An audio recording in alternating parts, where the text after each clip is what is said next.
Here's a theme song, you know it's not a mean song. It's a good song, just as it should song. American brews and tunes. Shibbity beeby dow. And we're back. Oh boy. This this is episode 109. 109, yep. It's a regular format episode for a change. Yeah, it is.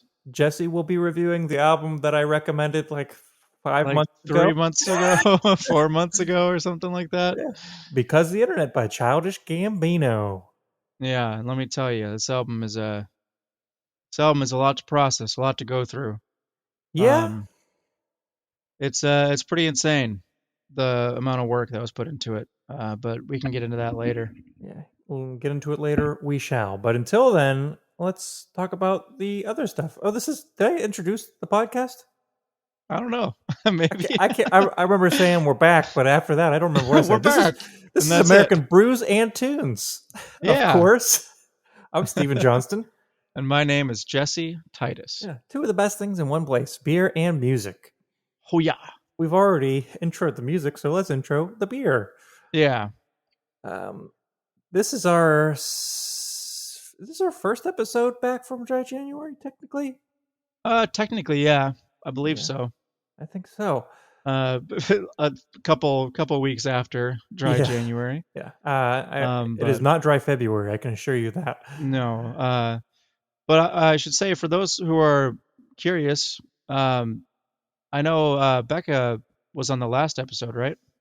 Yes. So maybe this is episode 110, actually, now that I think about it. That's possible. Yeah, because Igor was 108. Yeah, so this is 110. 110, just like the bus I rode in high school.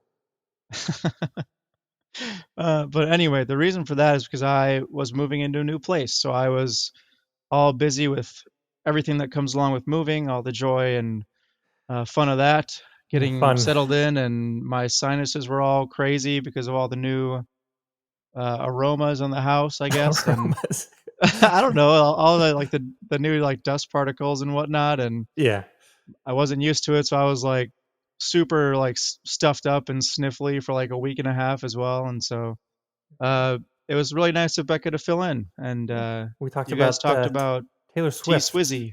The album. What is the album called again? I don't know. It's her most recent one, right? Folklore. Yeah. Yeah. Actually, not her most recent. Oh, really? You should check it. Yeah, she put out a companion album or sister album, whatever you want to call it.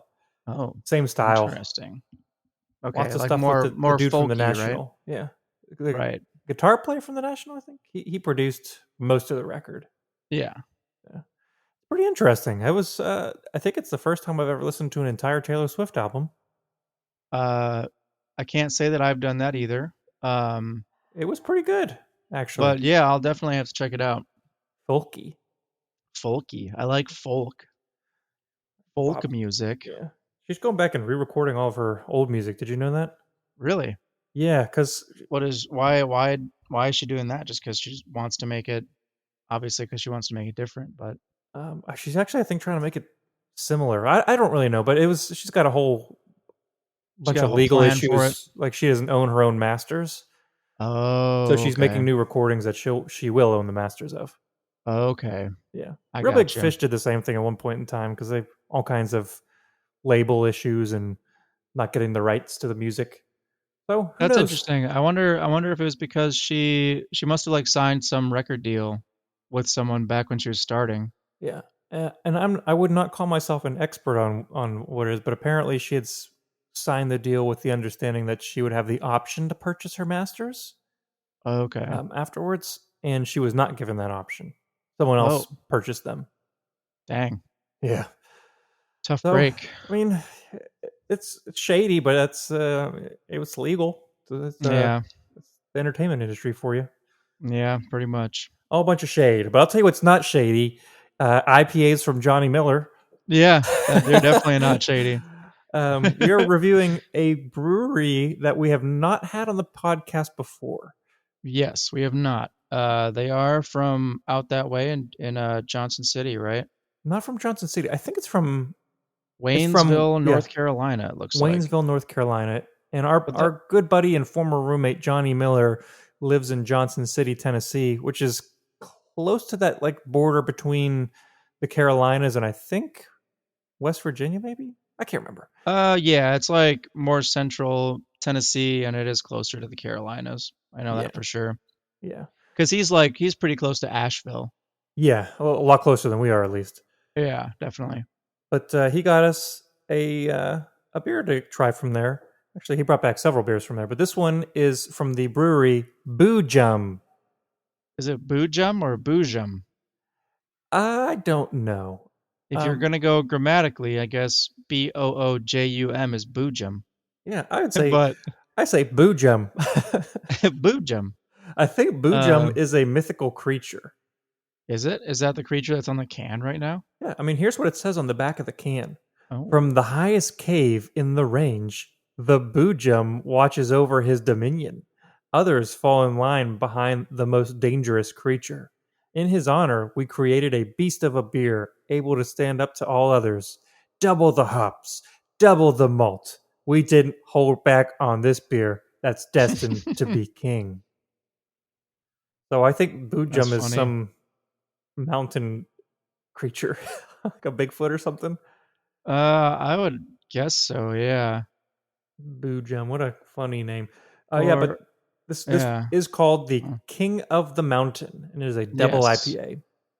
It looks like a Boojum is maybe a fictional animal species in one of Lewis Carroll's poem, The Hunting of the Snark. Snark, snark. Snark, snark. So I guess it's a fictional creature, but maybe people believe it's real. Just Well, like Bigfoot, question mark? Maybe not. there I is don't know. there's a Bigfoot beer as well from what is that brewery? Bigfoot, the It's Sierra the Nevada, yeah, it's their or um ancient what's it ale or called? strong ale or barley Yeah, wine yeah, or yeah. something. It's one of Barley wine. those. It's their barley wine. Yep. It's like a 10 or 11% or something It crazy. is it is very delicious. It's It's tasty. a good one for a cold day. Good one for a cold day, good one for any day you're looking for a strong beer, I guess. I don't know. Yeah, this beer But clocks in at 8%, but has yeah. 110 IBUs. Ooh. So it sounds like it could be pretty bitter. I'm gonna go ahead and crack my can. All right, sounds good. Same here.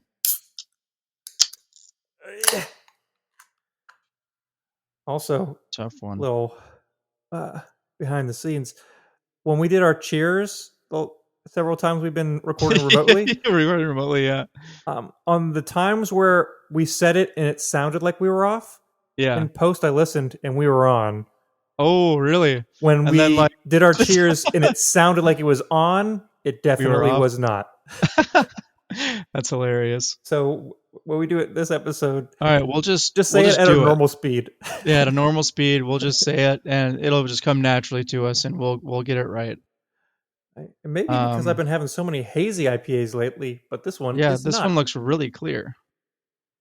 Smells really clean and like a nice, not like a super potent hop smell, but like a good crisp hop is all I can really Yeah, say. I think the word you use, clean, is a very good word to describe the smell. Yeah, it's. I mean, it doesn't like punch me in the nose like a West Coast IPA might. Yeah. Um, It doesn't smell oh, too busy. it just smells good. I don't know. It Smells very smells good. Yeah, I'm straightforward. excited to try it. Yeah, let's go ahead and give it the old 1-2 cheer and try the beer. Sounds good. As we always say on American Brews and Tunes, Shibbity shibbity beep beep boop doo! I think that sounded on Cheers. time. We'll see. Cheers. Mm. Hmm. That's really nice. It is very balanced. Uh, Yeah, it's not overly aggressive at all. It's not it's malty, but it's not. I wouldn't say this is a malty IPA. The other hops are there, but they're not strangling like my tongue with bitterness. I think the term you used, clean, will go along really well with the taste as well. I think it's well balanced. It's clean. Yeah, It's Like the hops aren't overly aggressive, like you said. It's not a dank or sticky hop. Yeah, the malts balance out with the hops very well, and it creates for a very nice taste. And honestly, the aftertaste is another super good, just clean hop taste. It's very nice. I It's like really it. good. I was about to say it doesn't really taste like 8%, but I guess it kind of does in the It aftertaste a does, yeah. little bit. In the aftertaste, I'd say where it tastes. Yeah. That's where it tastes like It 8%. But doesn't taste overly boozy or anything. This would be a really good beer to have with a burger. ooh, yes, Yeah. that'd be very good. Not hot wings. I don't like IPAs and hot wings. Gross. I don't honestly don't really like beer in general with hot wings. If you have like a Guinness, it's really good. Like a nitro stout is perfect. Right, because I think the carbonation, like whenever you have something carbonated with something spicy, it kind of hurts Yeah, I don't like a little carbonation. bit. It's spicy at all. That's Yeah, why I never understood beer and hot wings. But if you get yourself a nice nitro stout or any nitro beer, but mainly a nitro stout, yeah, you're golden. you're golden. Golden wings. Yep, golden wings. This is a But delicious beer. If the taste profile changes as it warms up, we'll let you know.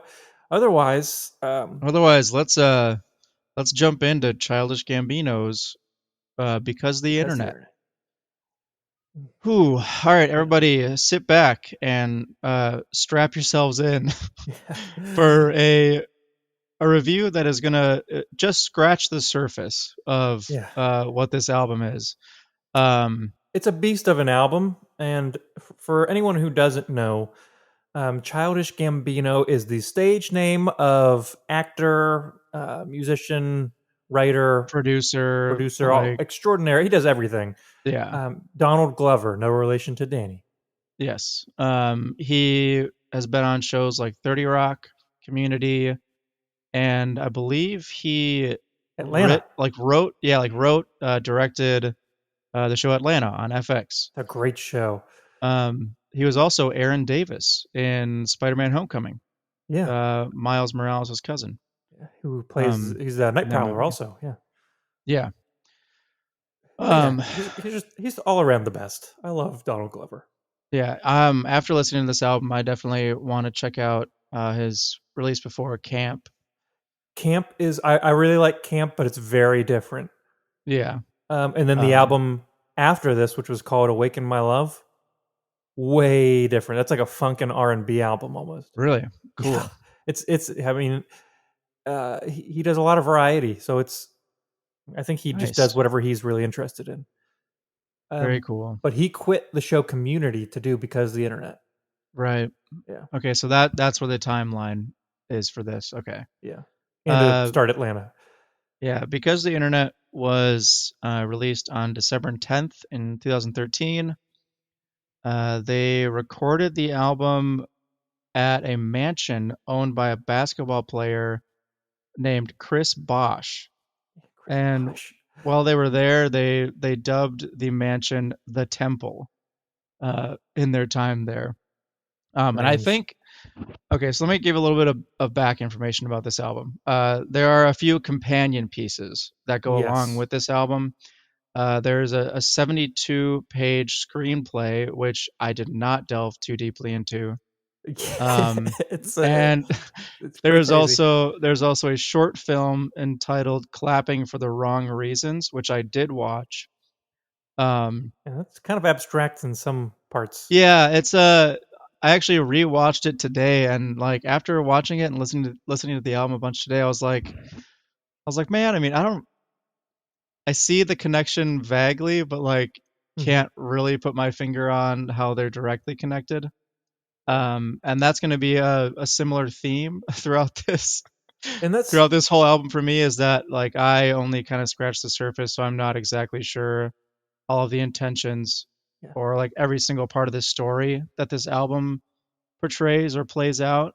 And to Uh, my understanding, the album, the screenplay, and the short film are all related, but they don't translate 100%. Like there's little bits and pieces from each one that kind of can roll over, and maybe they right. all contribute to a bigger picture.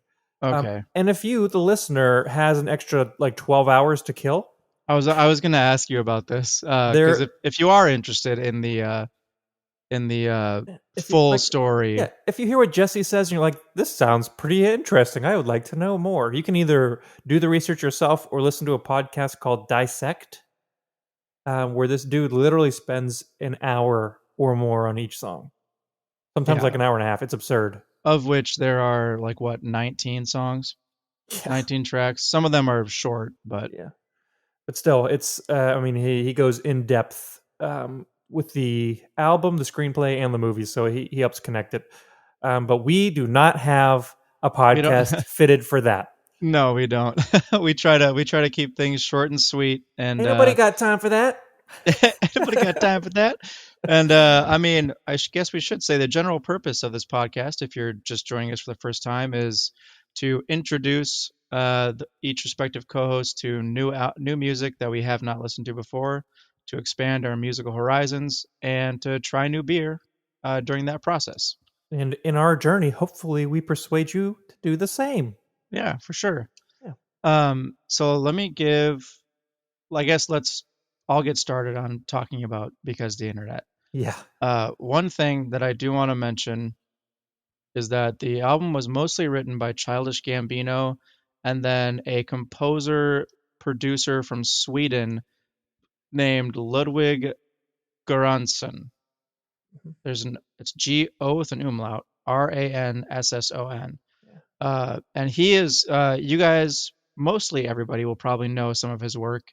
If you've recently watched Disney's The Mandalorian, he composed the entire soundtrack for that TV show.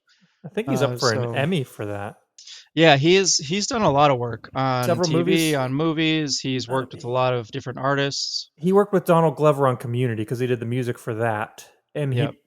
but I believe he produced Camp by Childish Gambino and one mixtape. I Yeah. think Cul-de-sac.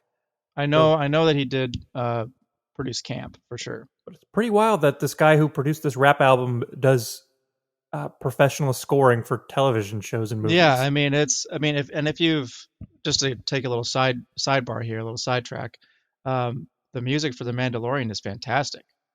Like I really enjoy that music. So Yeah. I mean he's a composer and producer who can do it all. He's very diverse. Well, it's a real pair here. A real pair of what do you Yeah, call them? because Renaissance men. yeah, I would say they're both Renaissance men of the entertainment music industry. And They there's they only definitely one are reason why they made this album. Because because of the the internet. internet. That's literally. I saw a quote from Childish Gambino. I guess I should say from Donald Glover, is that he got the name for the album while talking to Beck, the singer Beck, Mhm. and yeah, he was like, yeah, I mean, I'm pretty much here because of the internet. Like a lot of what's going on in the world today is because of the internet. It's true. His music And blew up because of the internet. yeah, and Beck was like, you should call your album that because of the internet. And he was like, all right, sounds good. I um, mean, there is a lot of internet stuff on this record, but it is yeah, a lot at of its core existential. yeah, at its core, it's definitely an existential kind of view on the world. There are a lot of references within the album about like specific things to do with the internet. But mostly, I think this album is kind of a concept album about, I'm going to say about life. Yeah. I mean, I mean, there is a character that's doing stuff right. Yeah. that you get Well, more in the screenplay. But yeah. Childish Gambino or Donald Glover is vague on purpose. And I've Yeah. seen like interviews, like there's something that pops up periodically in the screenplay where this phrase keeps popping up, and it says Roscoe's wetsuit, Hmm. and it's really odd.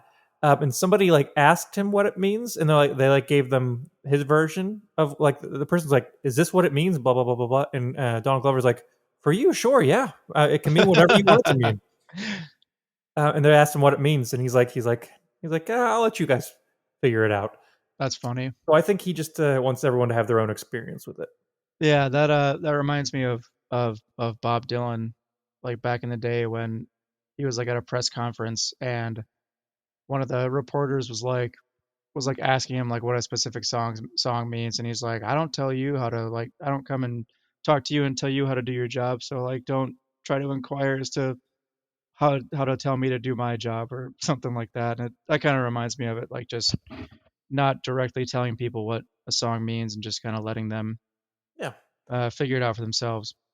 I think Um, I like that, but I also like knowing things. So yeah. either way, There are a few times in which, at least on Lyric Genius, where either Ludwig or Childish Gambino are directly quoted, mhm. and I will mention those times whenever we get to it. I just have one more thing to say about the album before we jump into the review, and that is the fact that this album is very musically diverse, which Yes, makes sense with having Ludwig and Childish Gambino be working, like being the main composers of this album. very different Um, from many rap albums I've listened to. yeah, there are parts where there's like a really driving, like low slushy bass with like higher synth parts, and then there are some really jazzy parts. There are some parts of the album that are driven by a melodic electric guitar, and there are other parts where it's driven by like an arpeggiated acoustic guitar. And Thundercat makes an appearance on the album, which um, just listening to the album straight through, like you can tell which track Thundercat's on because he always Yep. brings a very unique experience to anything that he works on. Yeah. But anyway, my point is that it's a very diverse album in what it offers musically, and I really appreciate that. So With that said, with that said, let's jump right into track number one. This track is 4 seconds long. Um, it's called the Library Dash Intro. Um, it's literally just an intro to the album, and it just kind of sounds like a fast metronome, like clicking really fast for 4 seconds. think it's supposed to be Um, some computer noise, like something starting up or something. yeah, That's always yeah, okay, my that interpretation. actually does make sense. Since it's because the internet, it's like not a dial-up tone, but like something, yeah, starting Similar up on to your it. computer or something Mhm. like that. I guess, yeah, that makes sense. And the last song actually ends with that, so it kind of transitions. It's like a big Like it's loop, ending. Yeah. yeah, from beginning to end. So we'll go into track number two, called. So anyway, this album is broken up kind of. That he uses Roman numerals a lot in his track listing. Yeah. So there will be like one or two songs, and then like a shorter song to kind of act as like a transition or like a segue into like a new part of the story. Yeah. Like if you were looking at the track listing on the album or wherever it is, there are 7 sections, and within each section, the songs are numbered, and then there are Roman numerals after that. I think just to help it correspond with the screenplay, Yeah. almost. Yeah. Yeah. Um, so if we were to look at the screenplay, we would be introduced to a character called the Boy, and he is essentially the protagonist of the album. Hmm. He he is born into a rich family, and in the song in track number two, Roman numeral one period crawl, he introduced himself in the track, and essentially you get the idea that him and a girl are kind of together, but she is going to be breaking off their relationship. And she's kind of thinking that he is going to crawl back to her. I've seen a lot of like different things on Lyric Genius saying that like these are like the opening credits, and you know, like how in Star Wars Hmm. the opening credits like crawl up the screen, and so like it could be referencing that. I don't really see I don't any know. reason that it should. Sometimes people overanalyze on Lyric Genius, Yeah, they but definitely do. you never So I'll know. say, I mean, maybe. Who knows? Yeah. But anyway, musically, there's a recurring refrain in which the girl is saying, "Where we were, kind of thing, bet you crawl all alone." And That's a cool refrain too. Sounds yeah, really cool. where we were, kind of thing, bet you crawl all alone. I like Childish Gambino's first line because it says, "Who am Who am I? I?" Yeah.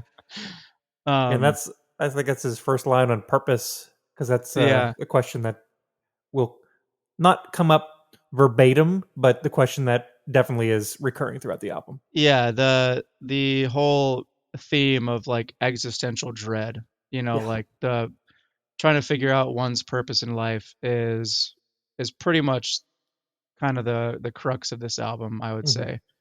say. So anyway, we're introduced to the character, quote unquote, the boy, and basically the whole story is following his life, His essentially. his journeys with his friends and Yeah, his journeys with his shenanigans. friends and all the types of different things that he gets into and whatnot. Yeah. So let's move on to track number 3, which is Roman numeral 2, period, World Star. World Um, Star before rap. you already know that. I knew about Um, World Star before this, but I've I never did. So for those who don't know, which I did not know, World Star is referencing a site called worldstarhiphop.com, Mhm.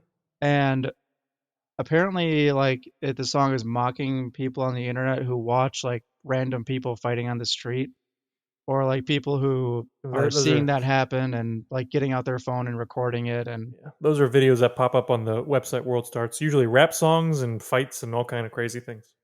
yeah. And I guess in the song they actually use samples from that website. Yeah, it's Um, interesting. and it seems like the boy, whenever I say the boy, I'm going to be talking about Childish Gambino's character in the concept of the album. I think he's participating in this internet culture at the time. Um, and at the end of the song in the outro, he says, "We don't want to be on World Star, and all I want to be is a world star." So he like introduces this um, idea that he doesn't really want to participate like fully in that culture, but he still wants to be a world star, Mhm. like And a pop idol, I guess. Like he, his character apparently is an internet troll, so he's well yeah, immersed in the internet. My favorite part in this song is when it switches to that jazzy portion. yeah, right. It's That's so real, cool. kind of abrupt and random, It is, but yeah, but in the it still works really screenplay, well though. it does. It flows it kind of makes sense musically, but it is a big change. But in the screenplay, they go to a jazz club at that part, so Right. it's not random, 100%. Yeah. Anytime you want to chime in with what's going on in the screenplay, if you remember it, go for I it. only remember bits and pieces, but I'll throw in whenever I can remember things. Yeah. So on to track number 4. It's a track called Dial Up, no Roman numerals. So this is one of those transitional tracks And I that would kind of just sets up the next song. yeah, I think they should have just called this the worst guy's intro or Mm, prelude. I I think that guess, would make yeah. I sense. mean, I think this song is about like 40 some seconds long, right? Hmm.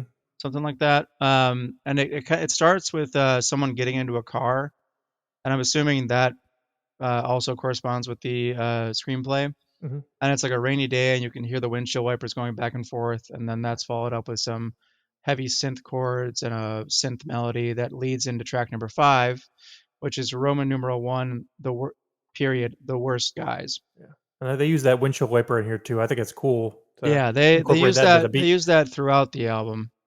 Yeah. They actually do kind of reuse melodies sometimes as well, Hmm. which is kind of a nice touch, I think. Yeah. This track features Chance the Rapper. It's not much of Uh, a feature though. Not much of a feature. He only says one line. All she needed was some. All she needed was some. All All she she needed needed was was some. some, All she needed was some. and that's the chorus. Yeah. This song kind of gives more backstory about the boy and kind of what he spends his money on, like luxurious lifestyle, and Hmm. how he thinks that's what this girl wants. Um, but yeah, the I think the song is super catchy. I as as little as Chance the Rapper adds, I think it does sound really nice, and it is like a really catchy refrain that Hmm. comes back in the song. Yeah.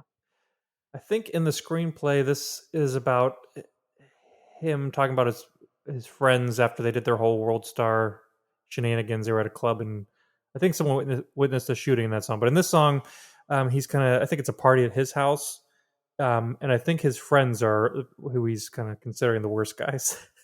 Oh, okay, gotcha. That makes sense. Hmm. Um, anyway, that goes into track number 6, which is Roman numeral 2, period, Shadows. This is the song that Thundercat plays on. Oh yeah, Yeah, and it's you can just automatically tell like it's a very light, arpeggiated, like airy bass guitar feeling. Hmm. And later in the song, uh, you can hear Thundercat more. Um, It's got those background vocals. yeah. Ooh. Ooh.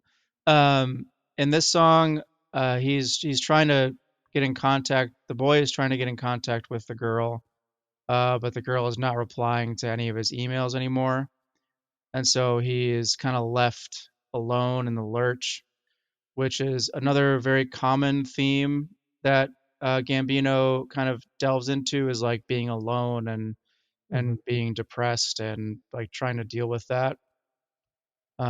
So we'll see that come back in a lot of the other songs.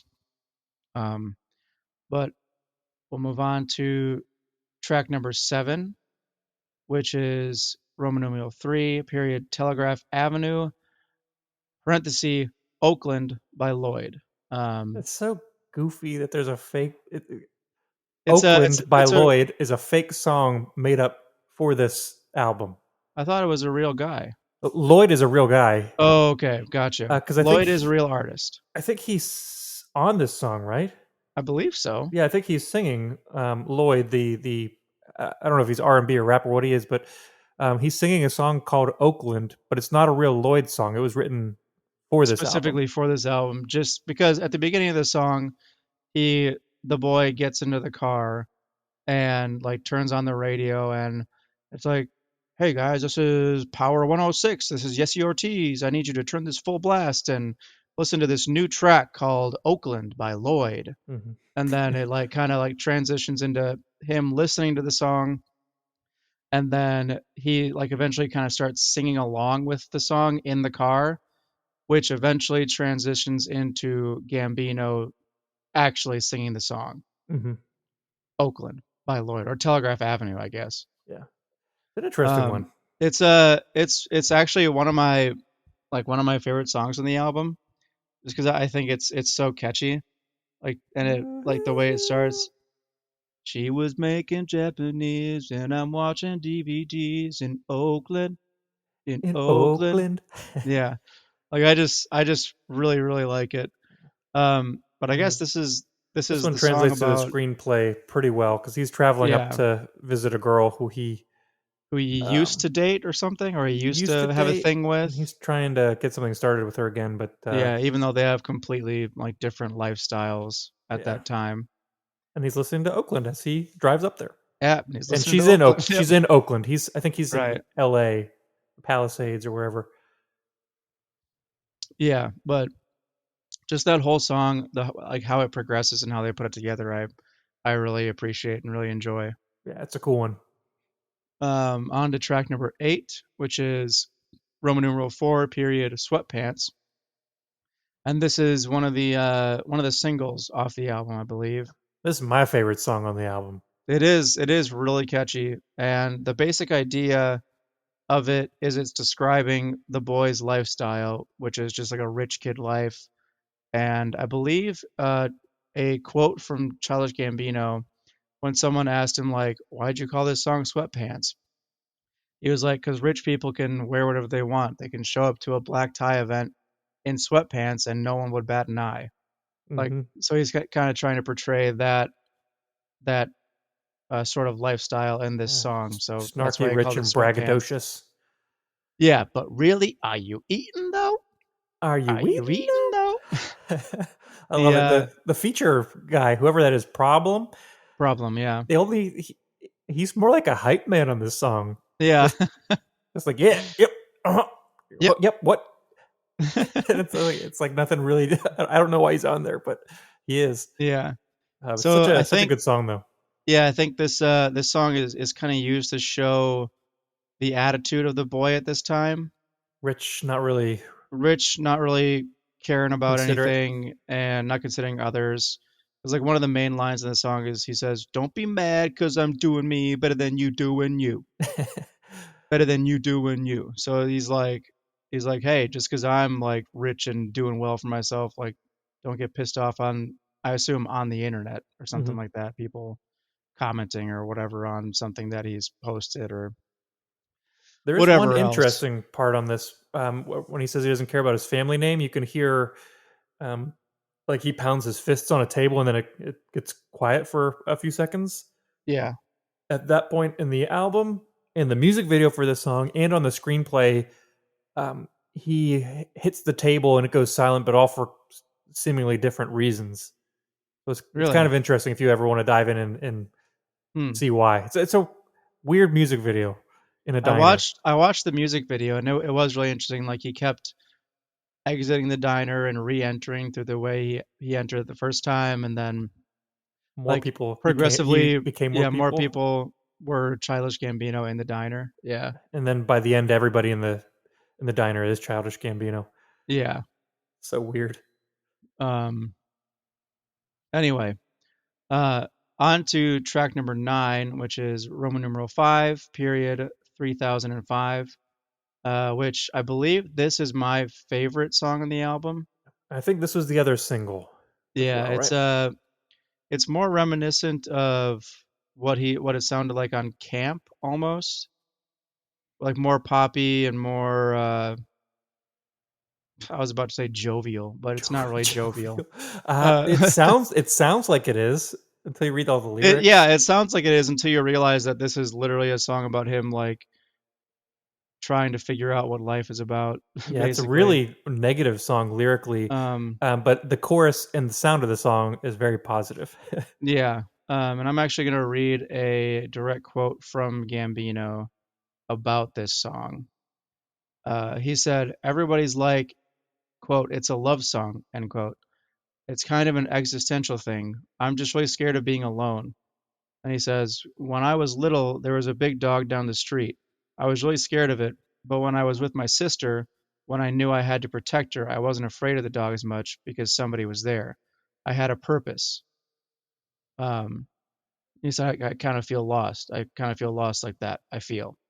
So I think like the whole purpose of the song is even though you do like he feels that existential dread of like not having a purpose and not really um knowing how to live or like what to do, like he still is trying to kind of recapture that feeling Mhm. of having someone to protect, like how he protected his sister from that dog, And in that order to kind of try to find a purpose in life.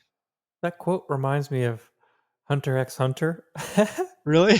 from the Chimera Ant saga. Little sidebar here, we're talking about the anime Hunter x Hunter. Yeah. Whenever the What part ants though? started going into the human villages and kidnapping people to feed to the Oh yeah, queen, I know exactly what you're going to talk about. Yeah. early on it was that one brother and sister who the ants found, and he's like, "Don't worry, sister, I'll I'll protect you." protect you. Yeah. I think he has a stick also. I can't remember. Yeah, he does. And then, I Unfortunately, he mean, gets eaten. yeah, unfortunately, he gets eaten by the Chimera ants, but But he turns into a chimera ant, kind of. Remember that he's he the first does. one who Yeah. can talk, I think. Yep. He's a person who can talk, and then His he, personality's in there still somehow. yeah, it is. Yep. But anyway, And the music video for the song 3005 is also very interesting. yeah, is it the one where he's on like a Ferris wheel? With a bear, yeah. Yeah, and like A teddy bear. the teddy bear's like as he goes around and loops, it's like generally or like deteriorating over time. Hmm. It's like getting worse and worse over time. And Yeah, if you it's notice the people in the car behind him, for the first couple rotations, there it's a young couple, yeah. and then somehow they turn into an old couple, Mhm. and then by the end, there's nobody in that seat. Yeah. Kind of Well, cuz wild. like yeah, a lot of the what's the chorus in this song? I'll be there by your side till The 3005. 3005. Hold Hold up. up. Hold up. Hold up. Hold Hold up. up. Yeah, Such a it's like I'm it's always very so catchy. like amazed at how catchy they're able to make these songs sound. Like a lot of the songs will have, you know, like synths that in this song the synths that they use give it a very upbeat, happy feeling, even though it is Hmm. about the thought about the Sadness existential and being dread alone. about what life is about and what gives you Yeah, purpose. And um, but anyway, I'm not sure if that song has too much to do with the boy or the storyline it in the does. song. Just, but just him. Starting to question everything. Yeah. Track number 10 is another transition song. It's called Playing Around Before the Party Starts. And this song is literally someone playing piano, and in the background, there are various quote unquote party voices that you hear, like people partying. Yeah. And He's then literally that, play the piano before the yeah, he's party like literally starts. just playing kind of like I would say like the piano part is like kind of like a melancholy sounding piano part. Like it's very slow, it's Hmm. very somber, it's which I guess at the point in the screenplay reflects how the boy is feeling at this moment. Yeah, because he literally is throwing a party and people are starting to show up, and Yeah, and he's just like, he's I in the just midst want of to. all this dread and questioning. And Yeah, and he's just like, I just want to play piano yeah, and not go to the party. Which we'll see that emotion comes out in the next song. Track number 11 is Roman numeral one, period, the party. The song is very reserved in the beginning with some like light singing until Gambino comes in with like really fast, intense rapping. yeah. I like the And beginning part. It's funny. We yeah, got drinking, smoking, cocaine, oh, like all this weird stuff for the party, yeah, and then the rapping comes in. yep. And he has like this song is only about like a minute and 40 seconds, I believe. Hmm. And he has like one verse that he raps. And then at the end of the song, he just like yells at all the party goers to get the F out of his house. So Sick of all these people in my mother effing house. yeah, so Get out. him as the boy, like I guess I would assume he's been living this lifestyle for so long and he's just had enough. So And run so out. he wants people to get out of his house and he wants to be alone. Which leads to track number 12, just Roman numeral two, period, no exit. No exit. Yeah, this is Um, where I think the album takes a big shift, yeah, it which definitely will kind does. of shift that way until the end. Yeah, the album takes a shift here. It's almost like you are going uphill and then you reach the climax and then it's a very steep downhill after or during this song and then after this song. Yes. Uh, but this track really shows the musical diversity like super well. The chorus is super melodic and light, and the verses are really heavy and dark. There's a really distorted like bass sound and a Hmm. driving bass drum that really uh, sets the two parts apart, the chorus and the verses. Hmm. It sets them very much apart. Yeah, that's very Um, existential again. yeah, in this song, the boy kind of compares himself to a brown recluse. Look at the recluse. Look at the recluse. And I guess he decides to take a lot of drugs um, to try to get through the night And I think or in the to try to get through the screenplay, nights. he has a hallucination of a bunch of spiders descending from the ceiling. Yep. Yeah, That's a he does. nightmare, in my opinion. Oh yeah, you would definitely not do too well with that dream. Because the way he describes it in the screenplay is like the silk, like the webs are like silky and beautiful. And in my mind, I'm like, no, they're gross, disgusting, and horrifying. And horrifying. Ugh. But Um, really cool song. yeah. So the end of that song is the boy taking a lot of drugs because he's feeling like a recluse. He's feeling depressed. He's I feeling think it was alone. partially suicidal. Yeah, the next track, number 13, called Death by Numbers, is another transition track. And this is in the screenplay, this track goes along with kind of the end of the last track. It was a failed suicide attempt, is Hmm. basically what that was. Um, another good song. Like I like the transition tracks. This one is also fairly short, but I guess if you were to match it with the screenplay, it would make a lot more sense or be a lot more impactful. Just the album by itself, it's not too impactful, but I still like it. Hmm. Agreed. Um, on Agreed. to track number 14, which is Roman numeral one, period, Flight of the Navigator. And apparently, this song was named because Gambino and Ludwig were talking about a movie of the same name. And this was on Lyric Genius from Ludwig, the producer. Like he actually annotated it on Lyric Genius. So it's a And he direct said, source. yeah, he said that he was like, him and Gambino were talking about, I think it was a movie or a TV show or something. And then whenever he started in the morning, he just named this file Flight of the Navigator and like didn't think of anything of it. And then it became the song title. It could kind of work though. Yeah, it does. I think it does work with what the song is about.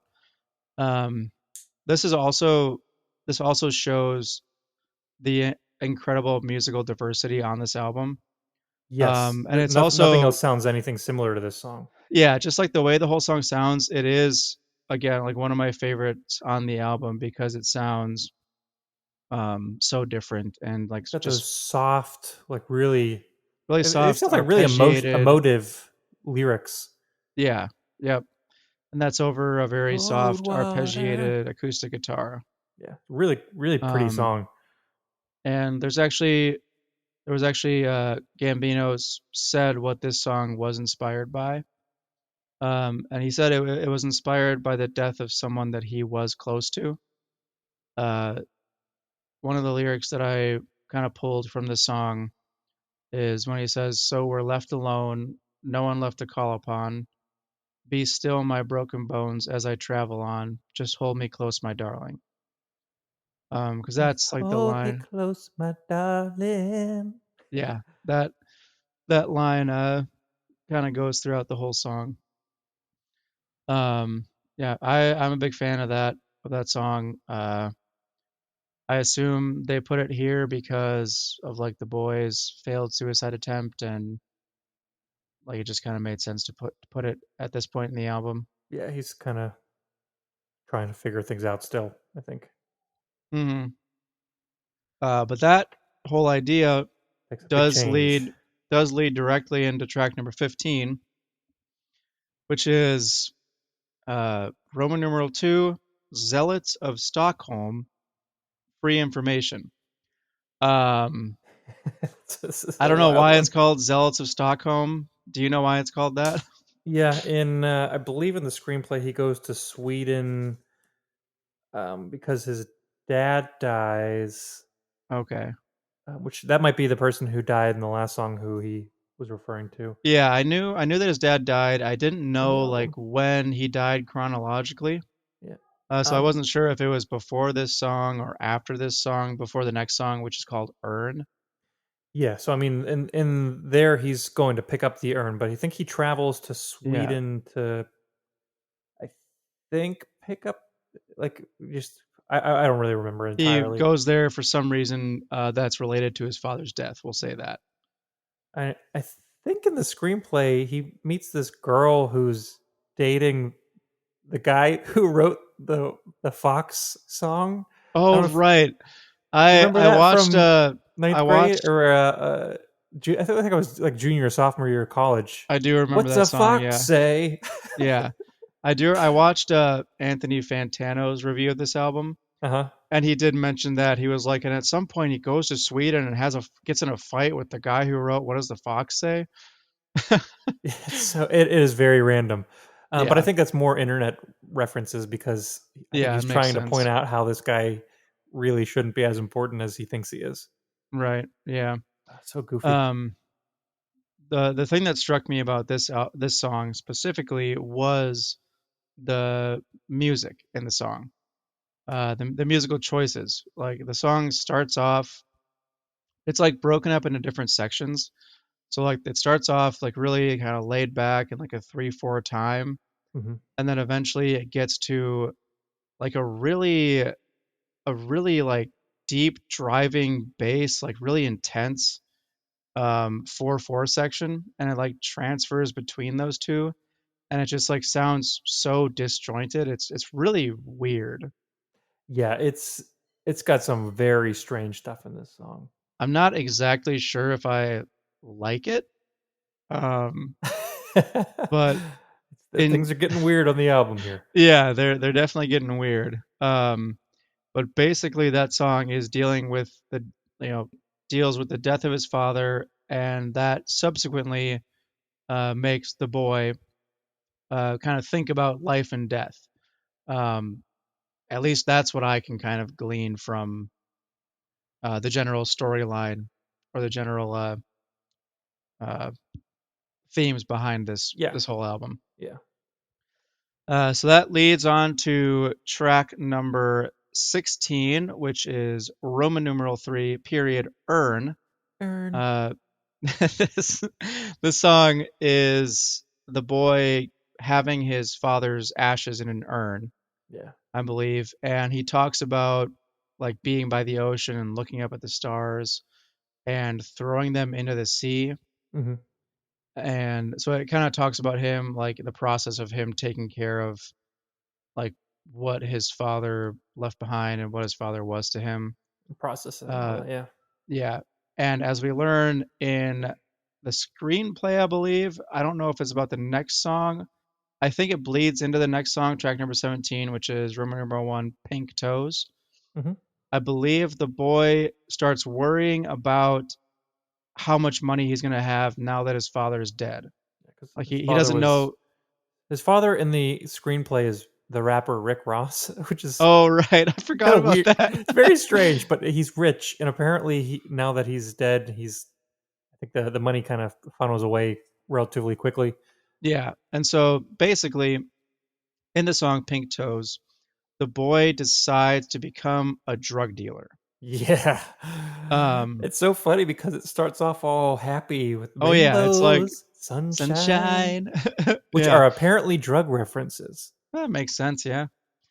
This song features, I believe her name is Janae Aiko. Yeah, I don't know how to pronounce her name, but she's I got a good think. voice. Yeah, she does.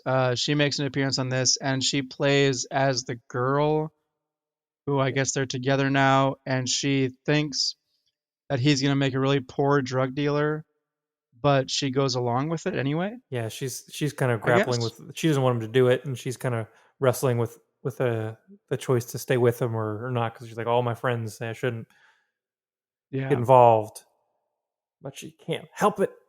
Yeah, I really like her section. Like whenever she's His singing her, eyes, his stone. yeah, Mhm.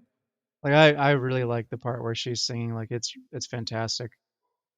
Yeah, she's Um, got a good voice. yeah, she really does. But anyway, that leads to track number 18, which is the penultimate track, It's a which is wild called song. Roman numeral 2, Earth, colon, the oldest computer, parenthesis, the last night, end parenthesis. This is a wild, wild song. Yeah, this is a wild song. There's a whole lot to unpack here.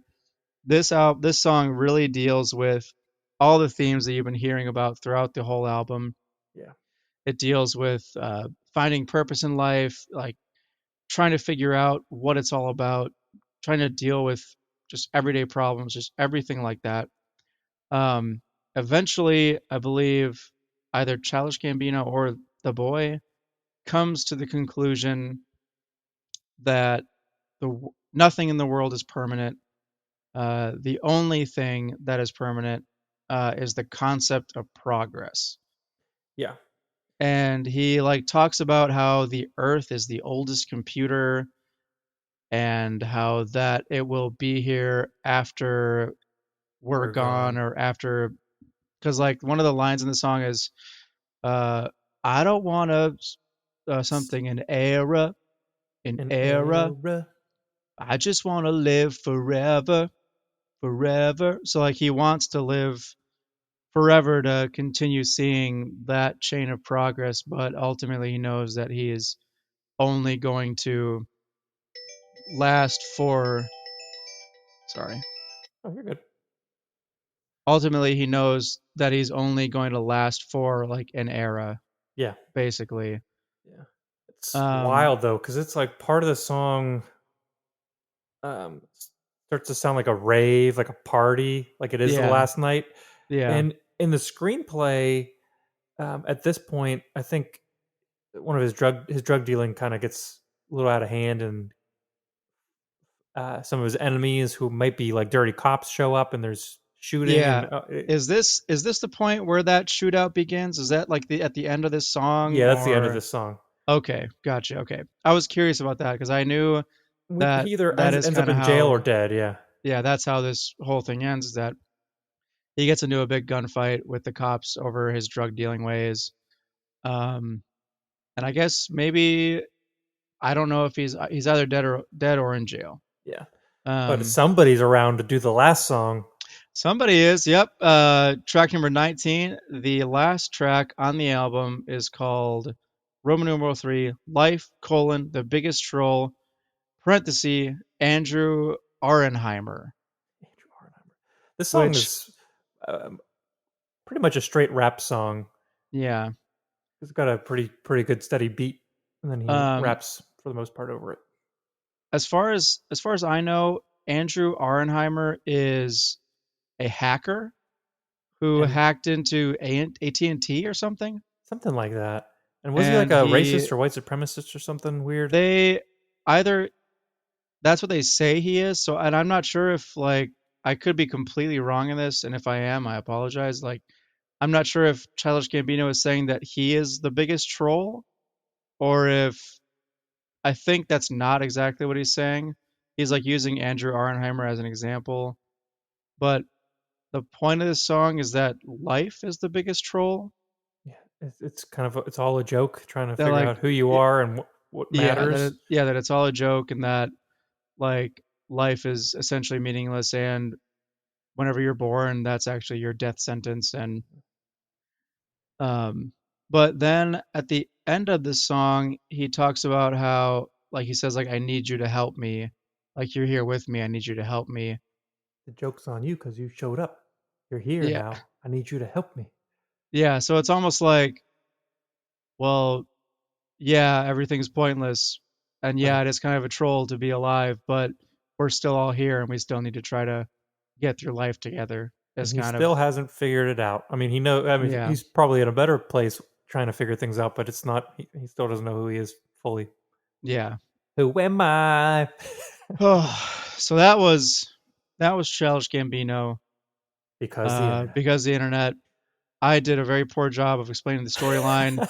Well, So if you do want to learn more about the actual storyline, did you say the podcast is called Dissect? dissect. Yeah, it's Yeah. it's worth listening to. It's pretty cool because the guy he also talks about a lot of the music. I think I can't remember the guy's name, Cole something or other, but Yeah. he was a music major in college, so he's pretty well versed in theory and whatnot. So he goes Oh, into the okay. actual music as well. So it's pretty cool to hear his take on it. But Okay. ultimately, in the way that Donald Glover, Childish Gambino wanted it to be, is it's hard to understand and it's very vague. So you take out of it what you want to take out of from it. Right. Yeah. And so I mean, I think what I take out of it is that he believes, or maybe not he believes, but maybe the boy eventually learns that like life, uh, although there might not be like complete meaning, like he finds meaning in like the people around him, I guess. I don't know. I still I don't fully know. I really like the one of the last things I wrote in my notes was a really long album, and I still don't fully understand it. That's why That's pretty much that's it. why I keep coming back to it. Yeah. It's But there's so much in it. one other thing I just want to say again, I really, really like the musical diversity of this album. I tip my hat to Childish Gambino and Ludwig, whatever his last name was.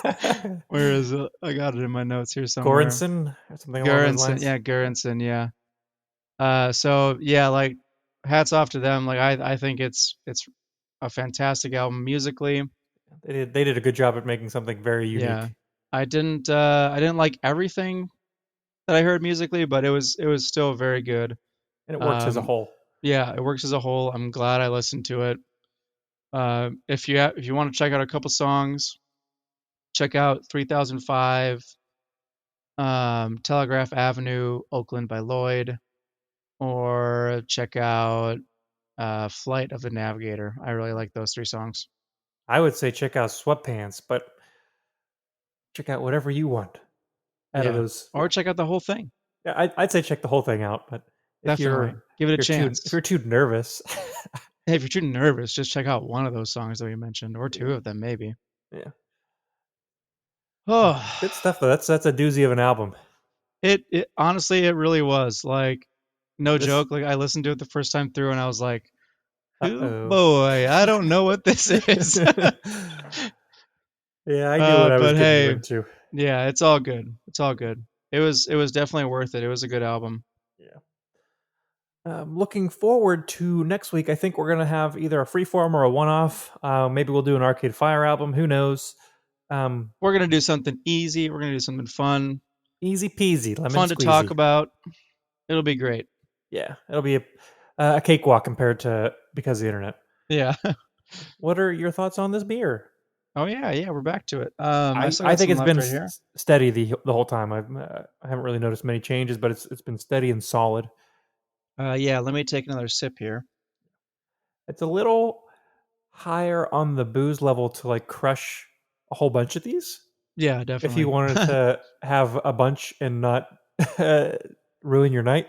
Yeah, I think the booze level almost got more intense as it got warmer. Yeah, I think a little bit. Yeah, I could see that. But I think that the balance is still there though. Yeah. Like the balance between the malts and the hops is still there. I Great think this is a good easy riding beer, even though it's slightly higher alcohol content. Don't crush a Yeah. ton of these, but great with a meal. Hey, good job, Boo Jum. Yeah, Boo Jum. Maybe we'll go on our Sasquatch. Hunt. Sam Squanch. Sam Squanch. So Sam Squanch. Sam Squanch. That's so goofy. For those curious, the reference is Trailer Park Boys. Yeah, Bubbles it's is a- always it's a trying to find very- a Sam Squanch. Very funny show. That's worth a watch if you don't mind crude humor. It's very crude, but it's so funny. Yeah, I know. Oh man, I love that show. Anyways, all let's right. well, Well, let's yeah, go ahead and next finish week- these beers. Yeah, sounds good. Sounds good. Let's do that first. As we always say on American Brews and Tunes, Shibbity-boo-tow! down the Because the Internet hatch. Delicious. So tasty. Next week will be something different. It'll be something different. Yeah. But we hope that you will join us. And if you enjoyed this episode and feel like sharing it with your friends, go for it. Let us know what you think. Send us questions, concerns. If you just want to say hi, we're on all the social medias at American Brews and Tunes. Yep. Or if you want to recommend an album for us to review, go ahead and do that too. Send us a please. message. We will review anything. Any album that Literally. you guys suggest. I probably will not review a Nazi album. Yeah, true. I guess there probably is a line because I know there is like specifically Nazi music, isn't there? At least that's what it seemed like from American History X. Well, wasn't there? I'm sure there is. What's that guy's name who does those documentaries? The British guy? Ken Burns? No, it's the. Louis Theroux. Yeah, Louis Theroux. Didn't he like live Those with two- Nazis for a while, and they like those had two concerts? little girls. Yeah, who sang the music. That was weird. That's weird. yeah. So I guess don't recommend that. Yes, but pretty much anything else. We're very open minded. Yeah, pretty much anything else. Closed minded towards Nazis.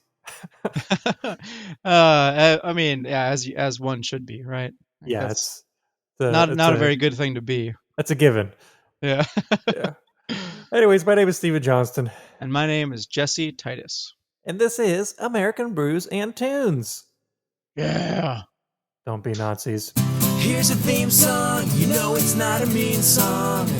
It's a good song, just as it should song. American Brews and Tunes. Shibbity beeby da.